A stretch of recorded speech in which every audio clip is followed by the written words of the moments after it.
nagsulti na ni daan. Magamay ray maluwas mo kita na ningon hinumdumi ninyo ang karaang kalibutan nga walo ray na luwas.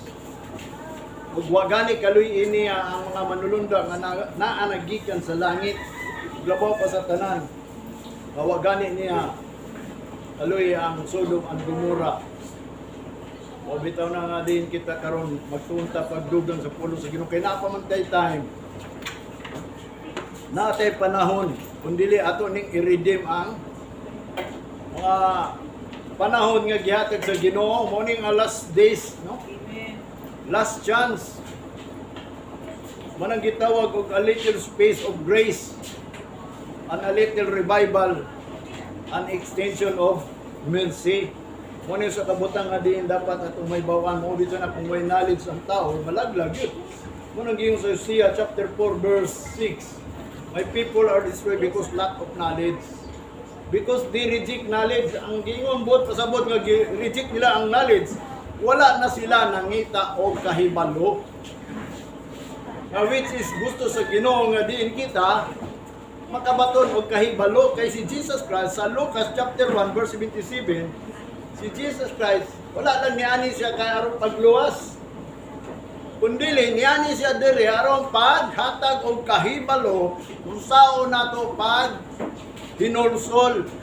Mao na yang gingon. Mo na moingon ko ninyo ang pulong sa Ginoo kining Bible tulo lang kabutang ang iyang gisulti. Una ang panghitabo sa kalibutan, no? Ang ikaduha ang padulngan sa tao ug ang ikatulo unsay atong buhaton. Muna ang gitudlo sa Bible sa sige na pagbasa, nagtudlo ni kung unsay atong buhaton. Kay nga naman sa sinugdanan iya yung gitudlo unsay may tabo nini kalibutan nga.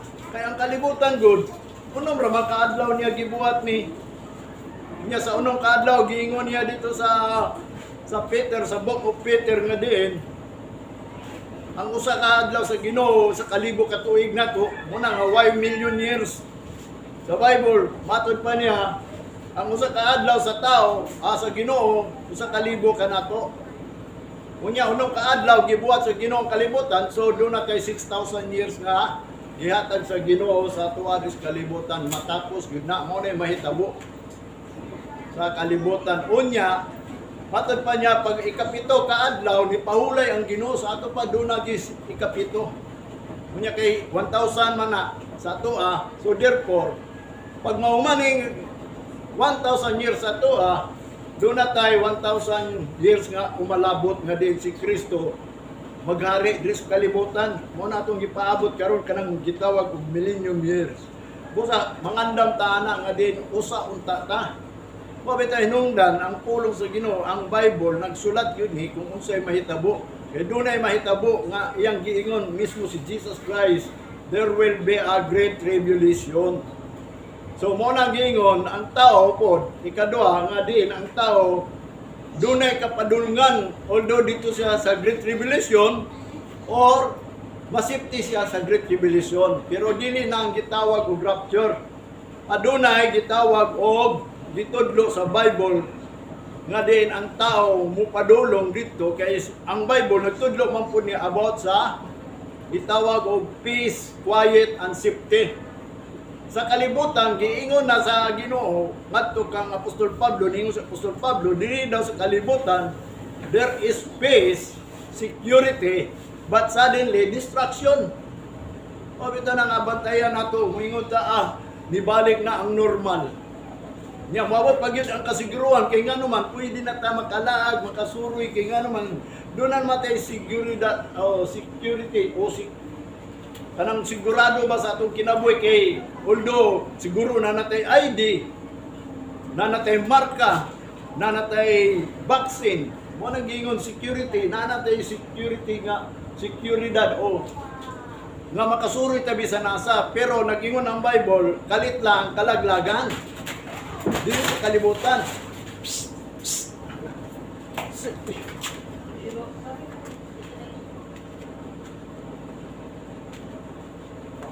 Mana yang gingon diri sa Bible ana isulat. Nga mao na akong gingon ninyo ang Bible nagsulti ni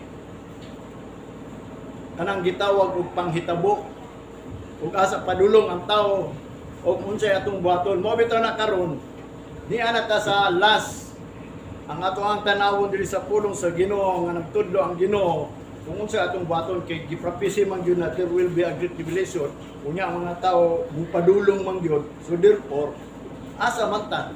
Wala pangutanon nato ang Ginoo. Wala igutan nato ning gitawag og ang gitawag ang gihatag sa Ginoo nato nga kanang ingon nga ang tao makabaton jud og kalinaw. Kay ang Ginoo naghatag jud siya og kalinaw sa usa ka tawo kay mao man ang blessing sa tao. Kalinaw. Unya gawa sa kalinaw anang gitawag og quiet. Anang hilom ba? Walay samok. Ug ang ikatulo mao nang gitawag og safety ka bisag moabot man ang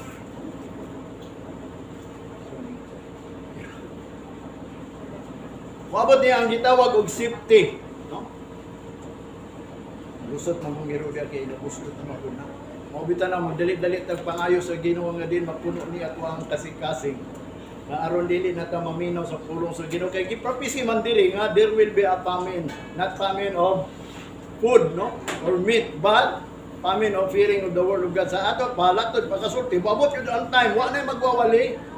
Mao na ang pasidaan sa Ginoo, mao na nga manuol daw ta kang Kristo bilang nga giuhaw o gigutom. Kay ang giuhaw o gigutom diha kang Kristo pagabusgo niya aron dili na ta uhawon o pagagutmon. Kay paabot yun ang panahon giprapisi nga doon na kagutmanan nga mangita na silang pulong. Nya kita karon kay mahitabo man gyud na di man ta kay ana mo nang mangaon na ta.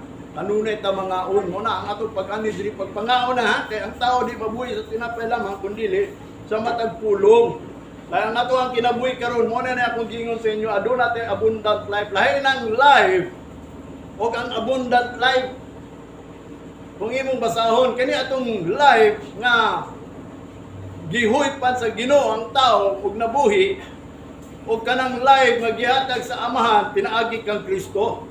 Naningon siya pag-usap, I am the way, the truth, and the life. Kaya atong unang panahon, si Moses pa, nag-sit yun siya og duha ka butang, life and death. But choose life, ningon pa niya. Kunya, ningon siya dito sa Deuteronomy, because life is blessing. Death is curse. Muna inungdan, ningon sa Malakay pod, ang ato ang blessing is peace. Kanang life of peace nga natin kalinaw ba nga dili na ta mahadlok because kay natin buhaton. Una nga karon mo malabot nga din panahon nga din talitapos na last days na ganin ni. Mutapos na ang kalibutan. Unya una mutapos ang kalibutan. Aduna may great tribulation nga iyang gingon. Usa matong buhaton. Una nga mga tao karon nakabato na og confusion kay abi nimo wa na man sila buhaton. Mao bitaw na mo tan-aw sa pulong sa Ginoo kay ang Ginoo is the God of peace or order, not of confusion. Although ang kalibutan sa Leviticus, describe yun yung kalibutan niya with madness, kanang gitawag og foolishness or madness, pareha na blindness or confusion, no? Makuan jud siya, ma-confuse. Malibog ba? Muna ang tao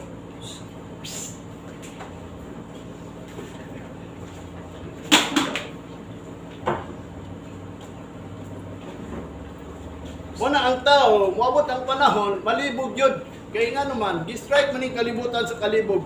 Pero ang Ginoo is God of knowledge, not of confusion. Nga kung mangalagad ka sa Ginoo, dili ka ma-confuse ba? Dili ka malibog. Kung sa'yo mong batong kaya ang pulong sa Ginoo, nagtudlo ni. Muna nga kita, naanata sa last days. No? Muna kung gingon, katapusan ni mga adlaw, muna maningkamot ta, ang gingon, strive your own. No? Salvation. Kinanglan na nag-strive.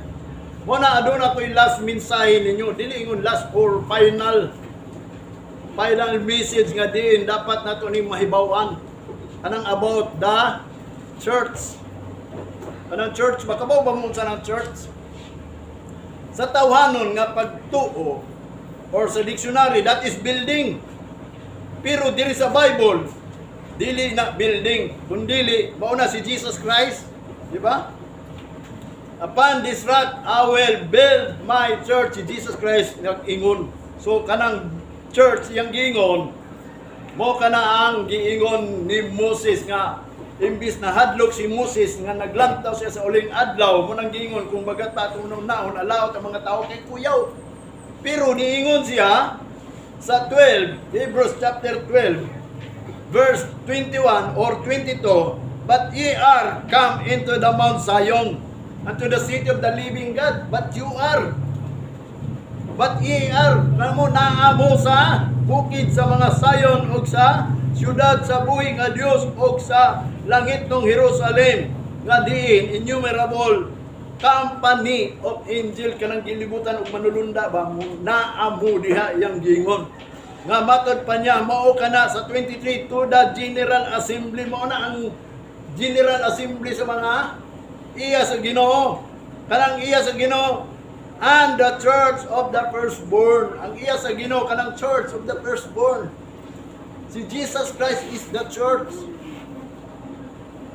nga din siya mo build anak sa atoa pinaagi sa bato niya kanang bato si Jesus na kanang bato nga makapandol nga diin dapat makadungog ka ganig wali bisan asa nga wali dapat masakitan ka kay kulang man ka kay wa man kay gihimo mo nang masakitan ka mo nang gingon sa Bible duhay sulab sama sa espada duhay sulab kung maminaw ka muna ang mga pulong nga dapat ihatag sa mga tao nga magwawali kinahanglan like a driven nails ingon pa sa Ecclesiastes kanang pinalubong ba mo bitaw nang niingon si Apostol Pablo kang Timoteo rebuke them sharply padlo nga gyud na sila pinahait pumunta na mo nganong ngunana pumuwali mangisog masuko because kay ang pulong sa Ginoo kung imong basaon pinasuko man ni ang Bible nagingon ang Ginoo every day he is angry he is provoked by the jealousy kanang pagkasina niya kay siluso ba atong Ginoo mo nang nasuko ang Ginoo mo na ang Ginoo di mo tabang sa tao mo bitaw nakita karon dalaygon ang Ginoo nga iyang gi-reveal kaning church is mystery ni the last mystery is the church kanang gitawag og the church of the firstborn kanang naa sa mountain kanang naa sa Zion naa sa gitawag og heavenly Jerusalem kanang syudad sa buhi nga Dios kanang giubanan og mga manulunda ginalibutan ba kanang General Assembly dias papangalagad sa Ginoo which is the church of the firstborn kanang church si Jesus Christ nga gibuild ka to be a firstborn aron mahimo kang firstborn. Kabaw mo sa ng firstborn, unang pagkatao, mga magulang. Unang iyang gingon dito sa Old Testament, the firstborn, all the firstborn of the womb, the man and the beast is mine. Yan na. Mabita na kung na yung unang bunga ng imong manok diya. Ang pirmirong piso na, ihatag na sa Ginoo. Ayaw lang sa pastor kay basig bugsilos mo. Basta iya na sa Ginoo, mao na iyang gisugo. Ang first fruit iya na sa Ginoo, balaan na sa Ginoo, kanang mga iya sa Ginoo, kanang nakaila Ginoo. Mo na iyang gingon ang firstborn. Nganong hisgutan natong church of the firstborn. So bitaw na nga ayaw mo pag-ingon nga kamo church of God na.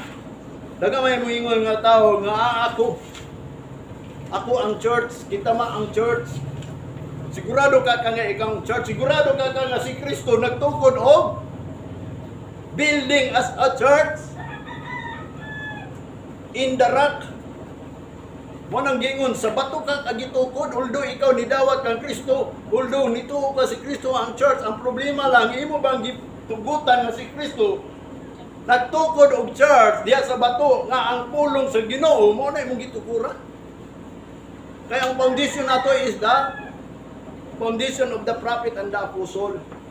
Si Jesus Christ is the last prophet. Mo bitaw na nga kinahanglan magtunta mo ni akong last nga ingon ninyo kanang the church of the firstborn kay mao man ang giingon ni Moses nga but ye are in the kanang gitawag og the city of the living God kanang gilibutan og mga manulunda mo nang dili ta angay mahadlok sa katapusan o diri sa last verse sa verse 28 sa chapter 12 sa Hebrew nga matud pa niya Wherefore, we receiving the kingdom which cannot be moved, let us have grace whereby we may serve God acceptably with reverence and godly fear. Muni ang ato ang pagabuhaton kay kanang giingon niya dito sa verse 22, the Mount Zion, the city of a living God, that is a kingdom that cannot be shaken. Mabito ng kumuduol ta kang Kristo, seek ye first the kingdom, pangitawon nyo na to ng kingdom niya, kaya di man dito kasulod sa kingdom. Flesh and blood cannot inherit the kingdom of God. Mao nang naay changes. Mao na atong giani diri magpaabot ta nga ilisan natong lawas. In the twinkling of an eye. Di man po ta rapture kung dili ta kingdom sa Ginoo. Kung dili ta church sa Ginoo, mao na nga ambot pasabot sa church is Jesus Christ na.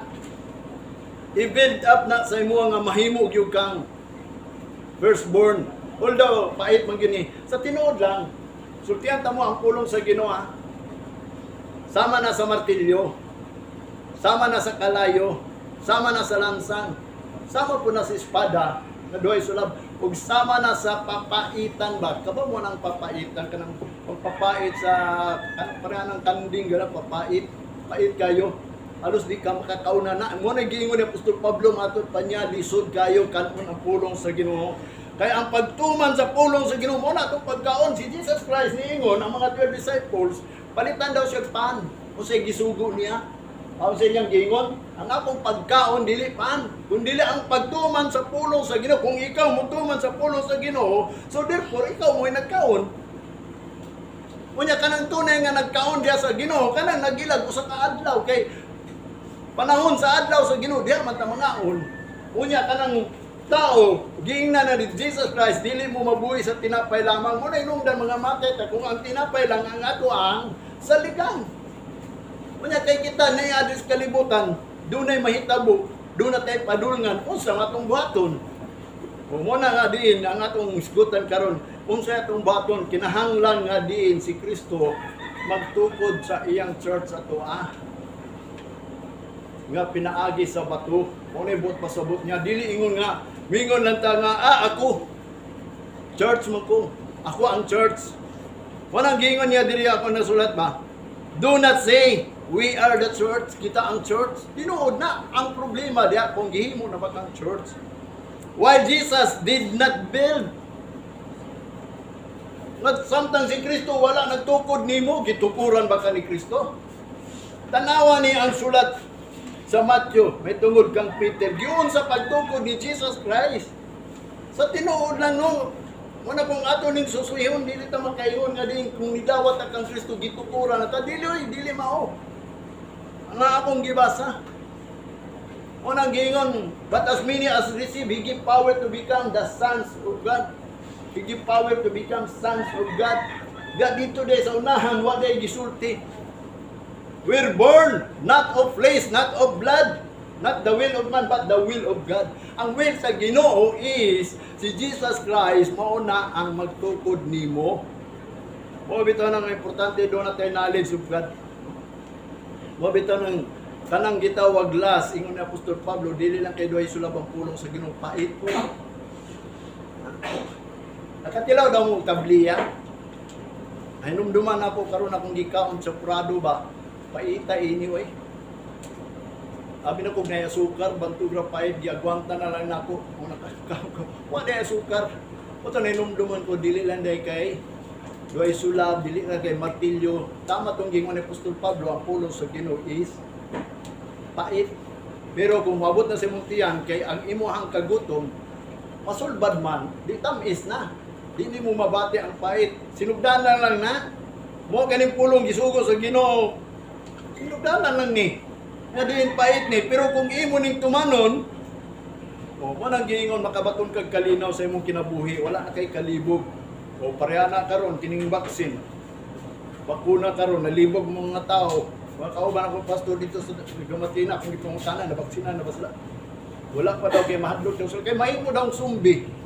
Ganun mo to mo. Ang lawas ayaw ninyo kadluki. Ang kadlukan na to ang makapatay sa lawas o kalag, ang ginuura. Maura na yung makapatay. Kung di ta mga lagad, siguradong patyo na itong lawas, labi pa ang kalag. Pero kung mangalagad ta, mutugot ba di siya patyon ato ang lawas? Mutugot ba siya patyon atong kalag?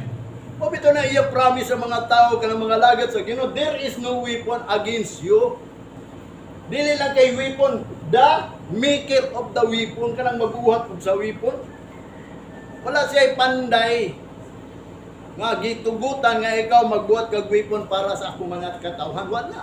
Kuyaw kayo nang gisulti sa Ginoo mo, tuo ba mo anak? Mo bitaw na kung ikaw mga lagad sa Ginoo, himuha gyud nga ikaw gayud Church of God o Church of the Firstborn. Ano mang firstborn? Pero una ta na ato ning basahon ning gitawag og sa John chapter 5 verse 21 to 22 himo pa ni Jesus Christ. Mismo ha, si Jesus Christ ang namulong ini gisulat ni John. Ingon pa niya diri sa 21 chapter 5. For as the Father raise it up the dead, or raise it. Libog yung kunig pa sa pag-pronounce names. Raise it up. Oh, raise it up. Raise it up the dead and quickening or quicken it.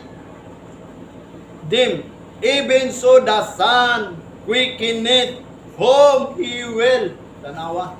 Muna gingon ni Jesus Christ. Muna atong bantayan ha. Munang dili ta basta-basta nga di maminaw ta sa pulo sa Ginoo, kita iya na sa Ginoo. Magdala tag Bible iya na sa Ginoo, maminaw tag mga aula ito sa Ginoo, iya na ta sa Ginoo, magampo ta iya na ta sa Ginoo dili. Muna atong bantayan. Ha? Nga matod pa niya. Kung ang amahan iyang gibanhaw ang mga patay, gitagaan niya kinabuhi, mausad na ang anak nga mo si Kristo ha, iya pong gibanhaw kanang iyang gusto banhawon. Kung dili niya gusto banhawon, saan naman lang He will, whom He will. Tanawa ni ikaw karon mingon ka nga kay gidawat ka kang Kristo, gibanhaw na kaniya.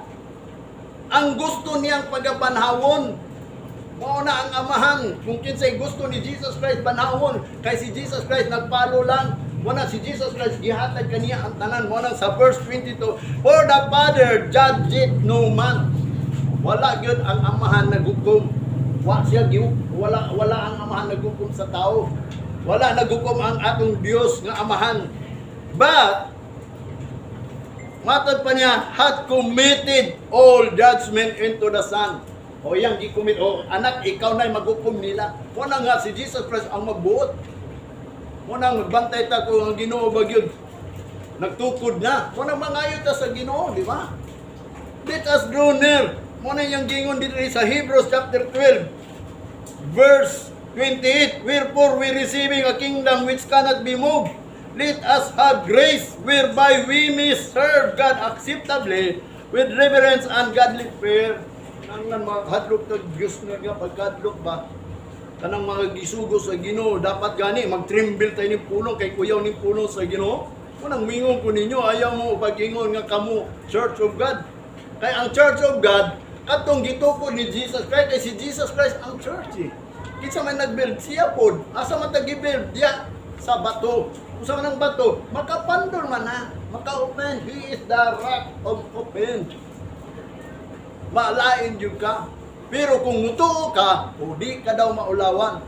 But if you believe, you will not be shamed. Kanang dili ka maulaw. Kaya nga naman, tinuod na ni pulo sa Ginoo mo na nga akong sulti ko nyo. Maninuod yun ko kay kundi ko muwali. Manikamot po ko sa kong kaluwasan, kaya doon na po ko kasalanan, kasaypanan. Muna nag-ask ko sa Ginoo, muna nga ang usalang kabutan, kay ang akong obligation is to preach the word of God. Mo na ang gasa sa Ginoo nako dili man pag-serve. Madin mahimo lang ko maminaw ko. Mo ni akong gingon ninyo unsay atong buhaton kay kaning pulong sa Ginoo nagsulti ni sa mga panghitabo. Do na may dakong manghitabo jud. Ado na ko'y gipaminawan nga wali dito sa YouTube. Pagbantay mo sa inyong Bible nga gibasa ha. Dili na pwede nga din magbasa lang og Bible. Nga mao na ni ang gingon. Kay ang mga Bible nga ngadto-ngadto sa sigag interpret nila nawala ang original. Ang original interpretation sa mga libro sa Hudyo is the King James. Atong una, ang akong gidala, yung King James. Di ko ganahan og King James kay lalong. Lalong kayo ang King James. Amrag na kayong napaday na. Kaysa New King James na ay gikuha gamay. Bisan katong nagwali, na nagwali pastor, akong gipaminaw ang iyang bersikulo kay siyempre ka-memorize man ko sa bersikulo sa King James. Bisan man gani sa New King James, maura man na sa New King James na alay uban mga parte sa bersikulo sa King James nga din na ay nawala o gilain nila pagsabot ba. Although ang New King James dito kanang niingon siya sa sign sa pagbalik ni Kristo, adunay rumors of war, kingdoms against kingdoms, earthquake in diverse places, famine, and pestilence. Pero katong nagwali, wala gyud gisulti ang pestilence. Which is, ang pestilence is importante na. Kay mo na gipadala sa Ginoo mga pestilence, mga kasakitan, kalibutan, aron sila makainom, dumaron sila musampit sa Ginoo. Bawit na itong unang panahon, mga imong tanawon na mga pestilence, gipadala nila dito ka. Panahon ni David, panahon sa mga Israelites. Nga naman, tungod kay sila, wala na nagpalo sa dalan sa Ginoo, muna ang pestilence gipadala nila. Although ani abot tibok kalibutan mo tong gitawag nga pestilence is epidemic lang. O bitaw na karong gitawag kini pestilence pandemic kay whole world na tanang kalibutan nagdungan atong unang mga ibola tuara man dito, di ba? Naabari tay mga balatian gipadala sa Ginoo diri wala gikan dito. Kunya wa ni abot diri kay naabot diri ngano man kanikang virus COVID ngano man grabe man kayo sa atoa. Nga halos di naman ta atong unang nga niabot ang mga SARS, mga unsa pa tong mga sakit atong una, mga flu, Spanish flu, grabe tong Spanish flu ha. Nakaibaw ba mo na sulat sa Spanish flu? 50 million ang nangamatay, kita wa pa ta kabot 50 million pa siguro. Kaya nga naman, mo itong gipadala sa Ginoo sa mga tao nga di dunay Ginoo, nakalimot lang sila. Mo bitaw na kita karon last days na ron. Mo nang panikamutan nato nga di unta nga si Kristo magtukod sa iyang church nga ni kanato. Sama kay pagtukod ni Peter. Sa unsang paagi nga ikaw tukuron, gusto ba ka nga tukuron ka mo nang pagbasa nako di day basta-basta nga di ditukod dayon sa Ginoo ang imong pagka-church. Ingon pa niya dinhi. Kung si Kristo man, gitagaan po siya o gahong pagbanhaw sa amahan. Pero sa gusto lang ni Kristo, matod pa niya, He will. For the Father judgeth no man, but committed all judgment into the Son. Iyang gihatag na ang tanan pagbulutan sa anak mo nang si Kristo ningon, heaven and earth. Nga matod pa niya, the authority, heaven and earth, gihatag na sa iya. Naana siya authority bilang anak. Mo na iyang gingon dinhi sa Roma chapter 9 verse 14 and 16. Ingon pa ni Apostol Pablo, for he said to Moses, kay siya daw nag-ingon kang Moses ang Ginoo, Moses, I will have mercy on whom I will have mercy. I will have compassion on whom I will have compassion. O mo na iyang gingon. Ang Ginoo nag-ingon pa na kaniadto. Kaniadto pa nag-ingon ang Ginoo. Kung kitsa to kung kaluya ako tong kaluyan, mo bitaw nang maduol ta sa grasya with mercy. Dili ta mo muduolan ta kay si Kristo nagpakamatay kay si Kristo grasya. Manuol pa ta paghangyo nga kanang grasya, hatagan ta. Nga kita ang iyang hatagan og grasya, dili ta ingon mga Kristiyano mao nang moabot ang panahon gamay ra gyud maluwas kay ngano man. Nangalaglag kay ngano man lack of knowledge, although nakaila sila nga si Kristo mao manluluwas, gidawat nila ang problema mali ang pagkadawat. Mali man ang pagkadawat, but as many as receive he give power to become the son of God. Son of God dayo agad-agad, which is one nila gibasa ang verse 13, John chapter 1 verse 13, who will burn, matod pa niya, not by the will of flesh and man, not of blood and flesh, but the will of God. Ang iyang hatagan o kagahom nga mahimong anak sa Dios katong na tao sa kabubuton sa amahan. Sa may kabubuton sa amahan, kanang gihatag kang Jesus Christ nga din ang gusto niya tukuran niya kundili mingo Lord gusto ko tukuran.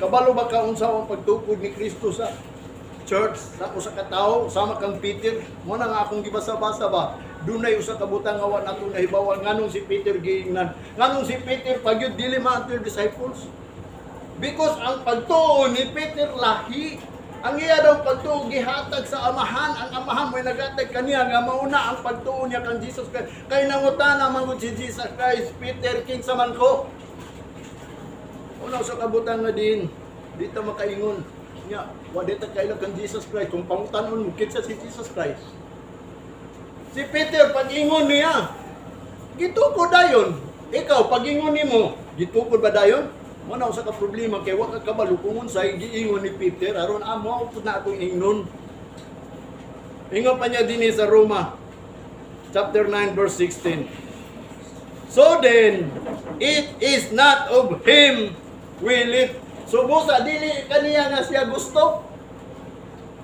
kung gusto ka maluwas dili na imuha ang Ginoo nagbuot ana aron dili ka makaingon nga ako may gusto ba dili ang Ginoo may gusto kung kinsa to iyang kaluyan mora to iyang gusto kaluyan nga matod pa niya nor of him that runneth dili ngingon nga siya ni apil og dagan ni apil kapag kagtituanon wa bitanong mingon ko nimo kung ikaw gayud iya sa Ginoo kumutuo ka nga iya sa Ginoo ani yung ka dili kanang ni ani ka dili pagbuot nimo kun dili amot nganong ganahan ko dili ganahan ba mo because ang Ginoo naghatag kaninyo rejoicing. Malipay ba mo muanhi? Kung di gani mo malipay mo anhi, therefore, wa mo tagay sa Ginoo. Dili siguro mo, kay nga naman, muanhi mo din, magbagulbol man. O nang ningon si Pablo, do all things without murmuring, undisputing, walay sukit-sukit, buhatan ang tanan. Kanang pagduol na to dito sa simba, ningon pa ni David, I was glad when he said unto me, let us go into the house. Mo nang gingon, I was glad. Bisag na imingon ako, mga tuta dito. Pabita na nga din kung ikaw iya sa Ginoo. Labas sa tanan, sa verse 18, ingon pa niya din ingon pa dito sa verse 16. So then, it is not him that willeth, nor of him that runneth, but of God that showeth mercy. Kung dili ang Ginoo nagpakita like kaluoy gid nimo nganong ni ani ka kaya ang Ginoo naluoy gid nimo mutuo ba ka ang Ginoo naluoy nimo diyan nimo mahibaw kung ikaw ganahan mo ani dili mo na naluoy ang Ginoo nimo dili na ingon nga din nga di ka gusto diri nga ang Ginoo uy sa tinuod lang kung imong isalikway kining sugo sa Ginoo labo pang isalikway ka abi nimo sa tinuod lang si uy ingon pa niya diya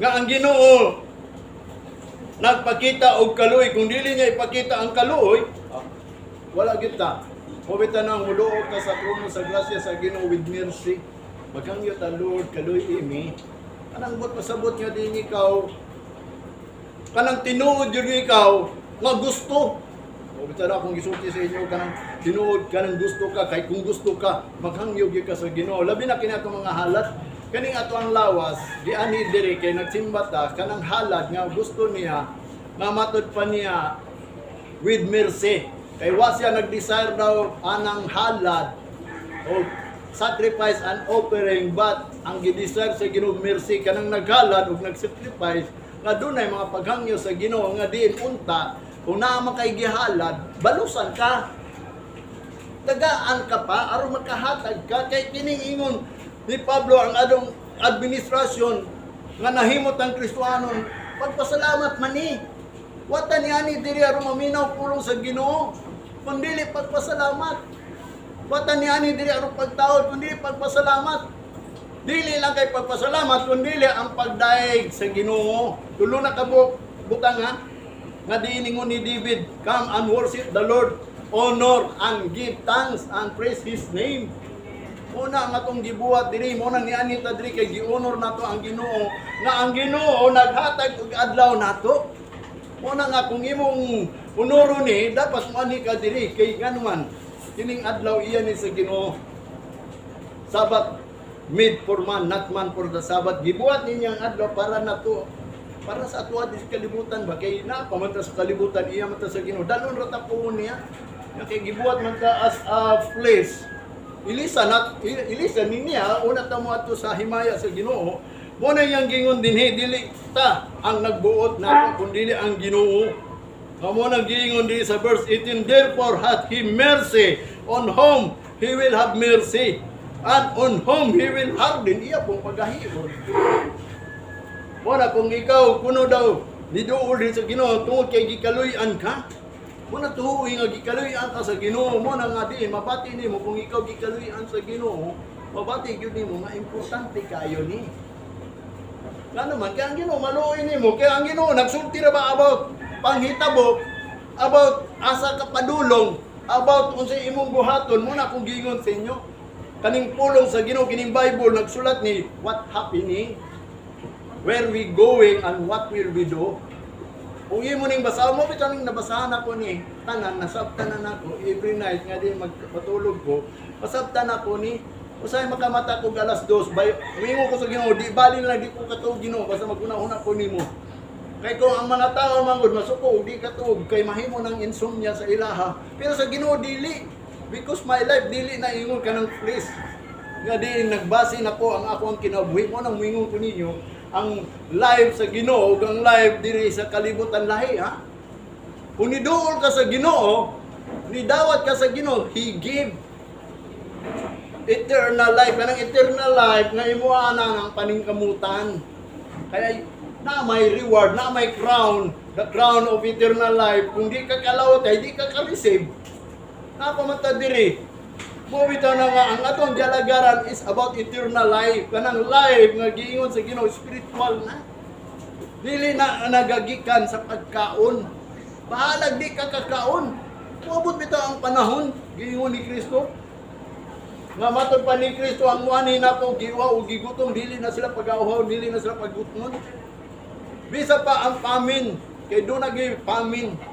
Moabot diri nga ang Ginoo ingon pa ni David nga din dili niya pabayan ang mga anak sa Ginoo nga din magutman yung sao man nato sa panahon gira magutom gyud ang tao. O bitaw tong Second World War nagtan-aw ko sa YouTube ang kwarta naghigda na lang dana why na munit atong Second World War pagkahuman og gira o samtang nagwana talitapos ng gira ang mga kwarta nagkatag. Ang mga tao wala naganahi kay ngano man naglingkod na lang kay gigutom sa man ning kwarta asa man niya ipaliton o sa nang moabot ang panahon moabot gyud na kay ngano man dunay end of the world mo bitaw nakita karon mangandam ta mangayo tag mercy sa Ginoo. Una inungdan ingon pa ni David nag-ingon daw ang Ginoo kaniya ha? Ingon pa ni David sa Psalm chapter 95 verse 6 to 11 ha. O come, let us worship and bow down. Let us kneel before the Lord our Maker. No. Ngano man mo bow down ta?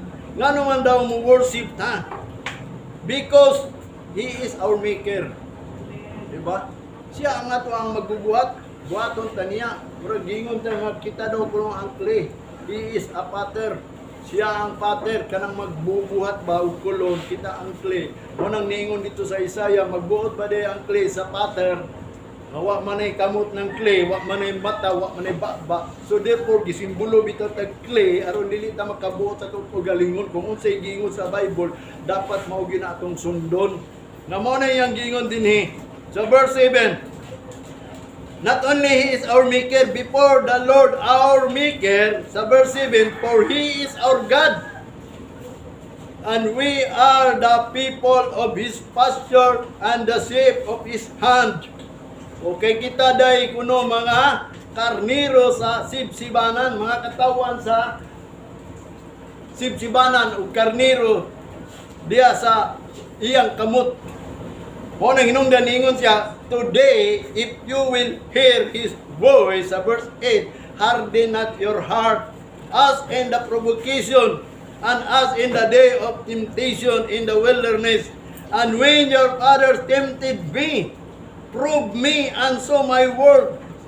Sa verse 10, 40 years long was I grieved with this generation and said, It is a people that do err in their heart, and they have not known my ways.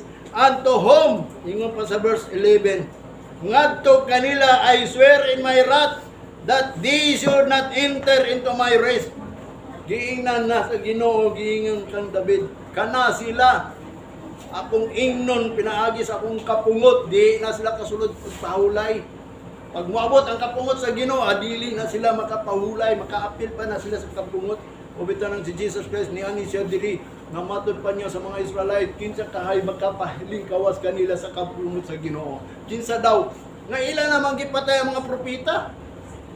Ila magaling gilansang si Kristo, the last prophet. Unya kinsa pa may magpagawas nila, labaw pa ta kinsa may magpagawas na tubig. Kinsa daw.